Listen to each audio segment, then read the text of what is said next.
all of this stuff needs to be released. And I'm curious, do you think that this report there's a danger that Democrats will rely on this report as opposed to anything else from a political standpoint? Because I don't necessarily get the sense that the 2018 election, it seems to me, was very much about health care. And it seems to me that the Democrats are gearing up to make it about 2020 about health care again, too. Well, I think they are. Yeah. I mean, they can, and especially since Donald Trump walked into this ridiculous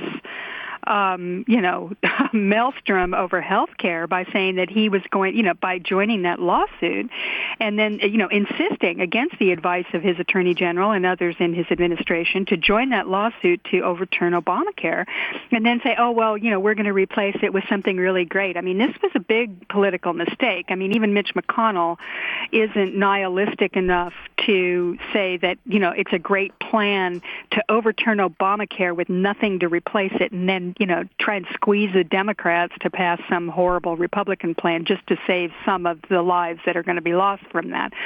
So even he didn't go along with that idea, which was Trump's plan. I mean, that was his strategy, right? I mean, he wanted it overturned, and then we'd be looking at this horror of people suddenly overnight becoming uncovered, and that was the method by which he'd strong-arm the Democrats into doing it his way. That was what they were going to do.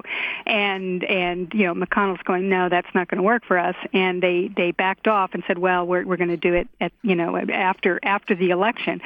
So Democrats understand that is what they're going to run on. And if you look at the candidates out there, they're not running explicitly on Trump. I mean, of course he comes up, and of course they talk about, what a devastating presidency it is, but that's not their top line. They're talking about all the issues that stem from this presidency and from the Republican agenda, health care, and they're talking about income inequality. They're talking about college loans. They're talking about a lot of bread and butter issues, and not so bread and butter, even things like immigration. I mean, that's a big part of both Julian Castro and Beto O'Rourke's pitch. I mean, there are a lot of things. There's prison reform. There's a long list of agenda that the Democrats are going to run on.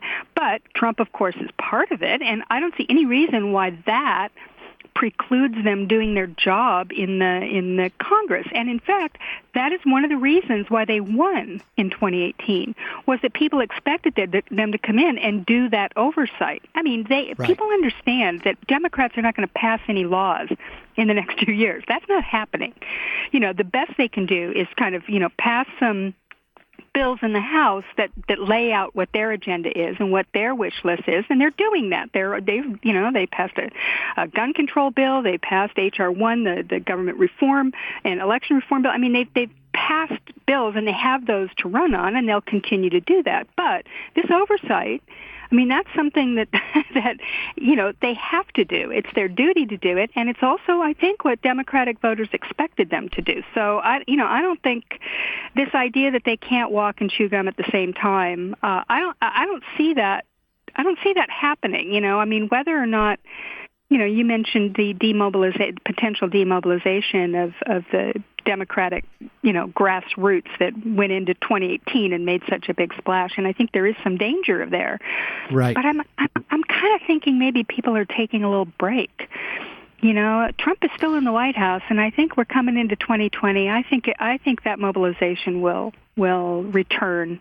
I think this is exhausting stuff, and most of these people who work in grassroots politics are, they have other lives too. They've got jobs, they've got families, and I think maybe, I sort of suspect, I don't know that for sure, but I just can't believe that everybody's going, okay, well, we're done now. I mean, look, he's still there, and right. All this awful stuff is still happening. So, anyway.